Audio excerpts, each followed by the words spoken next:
നിലവിൽ ഇന്ത്യയിലെ അവസ്ഥയിൽ ക്രൈസ്തവർ അവഗണിക്കപ്പെടുകയാണ്. പ്രത്യേകിച്ചും കേരളത്തിലൊക്കെ. ഉത്തരേന്ത്യയിൽ ബി ജെ പിയുടെ ഭാഗത്തുനിന്നുണ്ടാകുന്നുണ്ടെങ്കിൽ കേരളത്തിലത് CPM-ൻ്റെയും കോൺഗ്രസിൻ്റെയും ഭാഗത്തു നിന്നാണ്. മുൻപും പ്രശ്നമുണ്ടായി. ശക്തമായ നിലപാട് സ്വീകരിക്കാൻ ഈ സമയം വരെ ഗവൺമെൻറ് കഴിഞ്ഞിട്ടില്ല. ഈ നിലപാട് സ്വീകരിച്ചില്ല എന്ന് മാത്രമല്ല, അവിടെയുള്ള സമരക്കാരെ അവഹേളിക്കുകയും പരസ്യമായി മോശപ്പെടുത്തുകയും ചെയ്യുന്ന സ്ഥിതിയാണുള്ളത്. അത് വളരെ നീതിരഹിതമാണ്. കാരണം വർഷങ്ങളായി പണം കൊടുത്ത് ഭൂമി വാങ്ങി കൈവശം വയ്ക്കുന്ന ഭൂമി ഒരു സുപ്രഭാതത്തിൽ വന്ന് ആ വ്യക്തികളുടേതല്ല എന്ന് പറയുന്നത്, കരടച്ചു വന്നിരുന്ന ഭൂമി, കൈവശം മേടിച്ച ഭൂമി, അത് ആ മേടിച്ച ആളുകളുടെ അല്ല എന്ന് പറയുന്ന നിയമവിരുദ്ധമായ നടപടിക്കെതിരെ ശക്തമായി ക്രൈസ്തവ സമൂഹം പ്രതികരിക്കേണ്ടിയിരിക്കുന്നു. അത് മുൻവിഷയത്തിൽ മാത്രമല്ല, വിദ്യാഭ്യാസ രംഗത്തെ കാര്യങ്ങളെടുത്താലും ഇവിടുത്തെ വികസന കാര്യങ്ങളെടുത്താലും രാഷ്ട്രീയ അംഗീകാരം നോക്കിയാലും അത്തരമൊരു കാര്യത്തിൽ ക്രൈസ്തവർ അതിഭയങ്കരമായ വെല്ലുവിളിയാണ് നേരിടുന്നത്.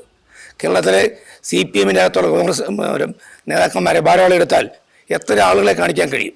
കോൺഗ്രസ് പാർട്ടിയിൽ ഉമ്മൻചാണ്ടിക്ക് ശേഷം പേര് പറയാനൊരു ക്രിസ്ത്യൻ പേരില്ലാത്ത അവസ്ഥയിലേക്ക് കോൺഗ്രസിനെ കൊണ്ടുവന്നു. കോൺഗ്രസ് അപ്പോൾ ചില പ്രത്യേക വിഭാഗങ്ങളെ മാത്രം പിന്തുണച്ചുകൊണ്ട് അവരെ സഹായിക്കുന്ന നിലപാടാണ് ഇപ്പോൾ സ്വീകരിച്ചുകൊണ്ടിരിക്കുന്നത്. അതിനെതിരെയാണ് നമ്മൾ പ്രതികരിക്കുന്നത്. കാരണം വഖഫ് ബില്ലിനെ പറ്റി പറഞ്ഞു. വഖഫ് ബില്ല് പാസ്സാക്കുന്ന കാര്യത്തിൽ കോൺഗ്രസ് ഒരു വ്യക്തമായ നിലപാട് സ്വീകരിച്ചിരുന്നുവെങ്കിൽ ഞാൻ ഔദ്യോഗിക സ്ഥാനം രാജിവെക്കോ പാർട്ടിയിൽ നിന്ന് മറവ് ചെയ്യുകയില്ല. അതേപ്പറ്റി വന്ന ചർച്ചയ്ക്കകത്ത് പലരും പറയുന്നത് എന്തോ സാമുദായിക പീഡനം കൊണ്ടോ അല്ലെ വർഗീയത കൊണ്ടോ അല്ലെ ഏതെങ്കിലും പ്രത്യേക സമുദായത്തെ എതിർക്കുന്നതിന് വേണ്ടിയോ ഞാൻ നിലപാടെടുത്തു എന്നാണ്. തികച്ചും അടിസ്ഥാനരഹിതമാണ്.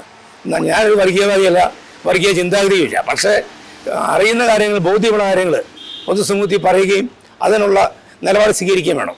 അക്കാര്യത്തിൽ യാതൊരു വിട്ടുവീഴ്ചയില്ല.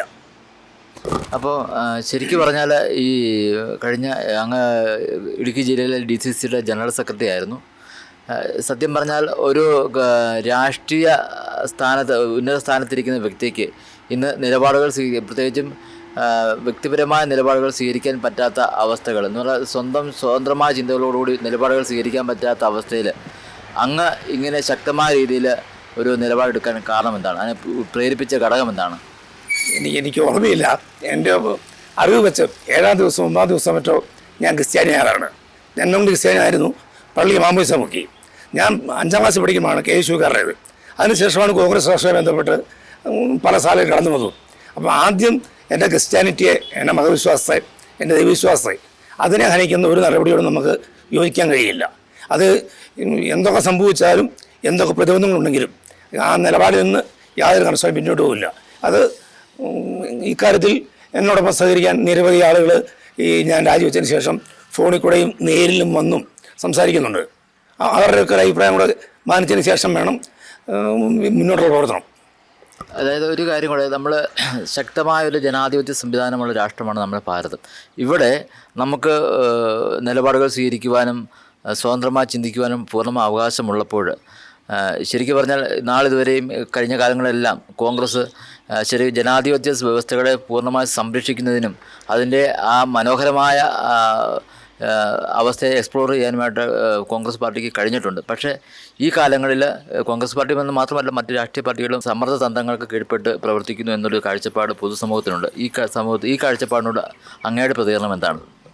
കോൺഗ്രസ് പാർട്ടി ജനാധിപത്യവും മതേതരത്വവും സോഷ്യൽ സംരക്ഷിക്കുന്ന നിലപാടെടുത്ത പാർട്ടിയാണ് ആയിരുന്നു. ഇപ്പോൾ കോൺഗ്രസ് അതിൽ നിന്ന് വ്യതിചലിച്ച് മറ്റൊരു താല്പര്യങ്ങൾക്ക് വേണ്ടി കടന്നു പോകുന്നു. അത് ഞാൻ ഓർക്കുന്നു, കേരളത്തിൽ നിലയ്ക്കൽ പ്രശ്നമുണ്ടായി. അന്ന് ബഹുമാനായ ലീഡർ കരുണാകരനായിരുന്നു കേരളത്തിലെ മുഖ്യമന്ത്രി. എത്രയോ നന്നായി ഒരു സമുദായത്തെ വ്രണപ്പെടുത്താതെ അമ്പലക്കാരുടെ പ്രശ്നങ്ങൾ, പള്ളിക്കാരുടെ പ്രശ്നങ്ങൾ, എന്ന് വെച്ചാൽ ക്രിസ്ത്യാനിയെ ഹിന്ദു എന്നോ വേർതിരിക്കാതെ തന്നെ പ്രശ്നങ്ങൾ പരിഹരിക്കാൻ ലീഡർ കാണിച്ച ആ ഒരു മനോഭാവം പോലും ഇപ്പോൾ കേരളത്തിലെ ഇന്ത്യയിലെയും രാഷ്ട്രീയ നേതൃത്വം കാണിക്കുന്നില്ല. അതിൻ്റെ വഴി ഉണ്ടാകാൻ പോകുന്നത് ഈ ഇത്തരം പ്രശ്നങ്ങളിലൂടെ കേരളത്തിൽ വർഗീയത വർദ്ധിപ്പിക്കാനും അതുവഴി പൊതുസമൂഹത്തിന് മുമ്പിൽ ആളുകളെ ഭിന്നിപ്പിക്കാനുമാണ് ഇപ്പോഴത്തെ അവസ്ഥയിൽ പാർട്ടി നേതൃത്വം ശ്രമിച്ചുകൊണ്ടിരിക്കുന്നത്. ക്രിസ്ത്യാനികൾ എന്തെങ്കിലും ഒരു കാര്യം പറഞ്ഞ് മുന്നോട്ട് വന്നാൽ അത് വർഗീയമായ സംസാരവും മറ്റുള്ളവർ സംസാരിക്കുമ്പോൾ അത് മതേതരത്വം ആവശ്യമാണെന്നുള്ളൊരു പൊതുധ്വനി സമൂഹത്തിൽ നിന്ന് നൽകുകയാണ് ഇപ്പോഴത്തെ രാഷ്ട്രീയ പാർട്ടികൾ ചെയ്യുന്നത്. ഈ സന്ദർഭങ്ങളിൽ നമ്മുടെ ക്രൈസ്തവരായിട്ടുള്ള രാഷ്ട്രീയ നേതാക്കന്മാർ അല്ലെങ്കിൽ സഭയ്ക്ക് വേണ്ടി അല്ലെങ്കിൽ പൊതുവായ ന്യായത്തിന് വേണ്ടി നിലപാട് എങ്ങനെ സ്വീകരിക്കണമെന്നാണ് പറയുന്നത്? ജസ്റ്റിസ് കോശി കമ്മീഷൻ റിപ്പോർട്ടായിട്ട് നാളുകളായി. ആ റിപ്പോർട്ട് പുറത്തുവിട്ടെന്ന് മാത്രമല്ല അതിനകത്തുള്ള കാര്യങ്ങളെക്കുറിച്ച് പുറത്തു പറയാൻ പോലും സംസ്ഥാന സർക്കാർ തയ്യാറല്ല. അതേപ്പറ്റി പറയിപ്പിക്കുവാനോ നിയമസഭയിൽ ചോദിക്കുവാനോ ക്രിസ്തുമതത്തിൽപ്പെട്ട കേരള കോൺഗ്രസ് റോഷിയുടെ മന്ത്രിയാണ്, അവർക്ക് പോലും കഴിയുന്നില്ല. ചോദിച്ച് ഇതേപ്പറ്റി എന്താണ് സംഭവം, നടപ്പാക്കാൻ കഴിയുമെന്ന് പോലും പറയാൻ കഴിയുന്നില്ല. അതുപോലെ നമ്മുടെ ഭരണഘടന പ്രകാരം മതന്യൂനപക്ഷങ്ങൾക്ക് അനുവദിച്ച ആ സമരത്തിന് 80-20 എന്നൊരു തീരുമാനമെടുത്തത് എന്നിട്ട് അടിസ്ഥാനത്തിൽ മനസ്സിലാകുന്നില്ല.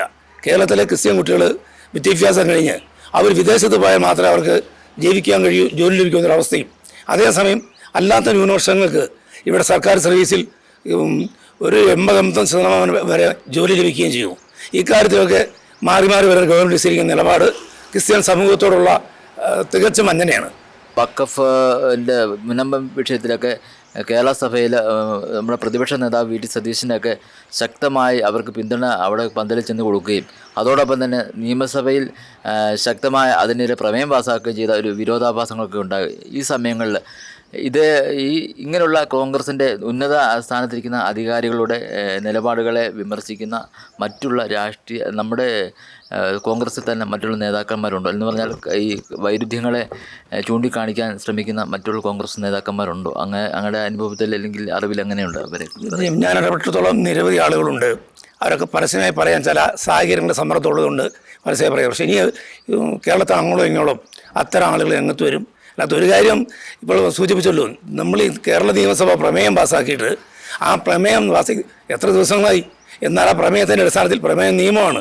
ആ നിയമത്തിൻ്റെ അടിസ്ഥാനത്തിൽ അടുത്ത കൈവശക്കാരുടെ അല്ലെങ്കിൽ കൃഷിക്കാരുടെ സാധാരണക്കാരുടെ ഭൂമിയുടെ കരം സ്വീകരിച്ച് അവരുടെ പേരിയ വസ്തു വീണ്ടും ക്ലിയർ ചെയ്ത് കൊടുക്കാൻ കഴിയുമല്ലോ എന്നുള്ള സർക്കാർ ചെയ്യാത്തത്. പ്രതിപക്ഷ നേതാവ് അടക്കം മുനമ്പത്ത് പോയി സമരത്തിന് ഐക്യദാർഢ്യം പ്രഖ്യാപിച്ചു, പിന്തുണ പ്രഖ്യാപിച്ചു. ഒന്നും സംഭവിച്ചില്ലെന്ന് മാത്രമല്ല, ഇപ്പോൾ ഇവരാരും ഈ കാര്യത്തെക്കുറിച്ച് സംസാരിക്കാൻ പോലും തയ്യാറാകുന്നില്ല. ആരെയോ പേടിക്കുന്നു, ആർക്കു വേണ്ടി നിൽക്കുന്നു എന്നാണ് ഇതിൽ നിന്ന് മനസ്സിലാക്കാൻ കഴിയുന്നത്. അതുപോലെ തന്നെ ഒരു ചോദ്യം കൂടി, അതായത് നമ്മുടെ സമൂഹത്തിൽ നിരവധിയായ രാഷ്ട്രീയ കോളിളക്കങ്ങൾ സൃഷ്ടിക്കുന്ന അല്ലെങ്കിൽ പ്രശ്നങ്ങൾ സൃഷ്ടിക്കുന്ന ഒരു മേഖലയാണ് നമ്മുടെ വന്യജീവി അല്ലെങ്കിൽ നമ്മുടെ ഹൈറേഞ്ചുകാരെ നമ്മളെ സംബന്ധിച്ചുള്ള വന്യജീവി ആക്രമണം. ശരിക്കും പറഞ്ഞാൽ ഒരു പ്രത്യേക സമൂഹത്തിൻ്റെ കാര്യങ്ങൾക്ക് മാത്രം തീക്ഷ്ണമായി അവർ സംസാരിക്കുകയും പൊതുജനത്തെ ബാധിക്കുന്ന ഭീമമായ ഈ വന്യജീവി ആക്രമണങ്ങൾ, കാർഷിക വിളകളുടെ വിലക്കുറവ്, അതുപോലെ തന്നെ അനുദിന വിലക്കയറ്റങ്ങൾ, ഇങ്ങനെയുള്ള പൊതുവായുള്ള കാര്യങ്ങൾ ആരും ഇതുവരെ ശക്തമായ നിലപാടുകൾ സ്വീകരിക്കുകയോ സംസാരിക്കുന്നോ പോലും ചെയ്ത് കാണുന്നില്ല. ഈ ഒരു കാഴ്ചപ്പാടിനെ അങ്ങ് എങ്ങനെ കാണുന്നു? അതിനകത്ത് അത്രയും പൂർവ്വമായിട്ട് പറയാൻ പറ്റില്ല. കത്തോലിക്ക സഭയും നമ്മുടെ മതപരിധിഷന്മാരും ശക്തമായ നിലപാടുകൾ സ്വീകരിച്ചിട്ടുണ്ട്. പരസ്യ സമരം ചെയ്യാനോ ബന്ദ് നടത്താനോ തയ്യാറായില്ലേ പോലും കൃത്യമായിട്ട് അഭിപ്രായങ്ങൾ പറയാൻ നമ്മുടെ പല ബിഷപ്പുമാർ കടന്നു വന്നിട്ടുണ്ട്. ഇപ്പം വന്യമൃഗശല്യം എത്രയോ ആളുകളാണ് മരിക്കുന്നത്. ഗവൺമെൻറ് എന്താ ചെയ്യുന്നത്? മൃഗങ്ങളെ വനത്തിൽ സൂക്ഷിക്കുകയും പുറത്തേക്ക് വിടാതിരിക്കാൻ ചെയ്യാതെ ഫോറസ്റ്റ് ഉദ്യോഗസ്ഥന്മാരുടെ ജോലി എത്ര കോടി രൂപ പ്രതിവർഷം ചെലവഴിക്കുന്നത്. നമ്മൾ തൊട്ടടുത്ത ദിവസം തേക്കടിയിൽ ഒരു കടുവയെ ഫോറസ്റ്റ് ഉദ്യോഗസ്ഥരല്ലാത്ത ആളുകൾ വെടിവെച്ച് വന്നു. അവരുടെ പേര് കേസില്ല. ഇവിടെ പറമ്പിൽ ഒരു കാട്ടുപന്നിയോ ഒരു പാമ്പിനെയോ ആളുകൾ ഓടിക്കുകയോ അല്ലെങ്കിൽ ഒരു കുരങ്ങിനെ അടിച്ചോടിക്കിയതാൽ അവർക്ക് ജാമ്യമില്ലാ വകുപ്പിൽ കേസെടുക്കുന്ന, എലിയെ പിടിച്ച 3 വർഷം ശിക്ഷിക്കുന്ന നിയമത്തിലേക്ക് കേന്ദ്ര ഗവൺമെൻറ്റും കേരള സർക്കാരും വന്നു. ഇക്കാര്യത്തിൽ കേരള സർക്കാരിന് ഒത്തിരി കാര്യങ്ങൾ ചെയ്യാൻ കഴിയും. മറ്റ് സംസ്ഥാനങ്ങളിൽ കർണാടകത്തിൽ നടക്കുന്ന കള്ളിക്കം പോലെയുള്ള കാര്യങ്ങളിൽ എണ്ണം കൂടി വരുന്ന ഒരു പരിധിക്കപ്പുറം വരുന്ന വന്യമൃഗങ്ങളെ കൊന്നെടുക്കുവാനുള്ള നിയമപരിരക്ഷയുണ്ട്.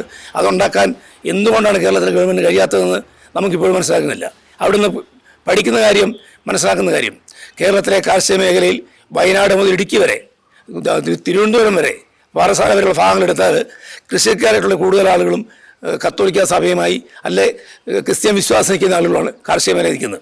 അതുകൊണ്ട് തന്നെ അവരെ സംരക്ഷിക്കേണ്ട ആവശ്യമില്ല എന്നൊരു തോന്നലും പ്രചരണവും ആണ് രാഷ്ട്രീയ നേതൃത്വമുള്ളത്. അതിനെതിരെ കത്തോലിക്ക സഭയുടെ പിന്തുണയുമായി ഇനി നിരവധി സംഘടന ഉണ്ടാകുമെന്നാണ് നമ്മൾ കരുതുന്നത്. പല ചർച്ചകളിലും പലരും ഇക്കാര്യം പറയുന്നുണ്ട്.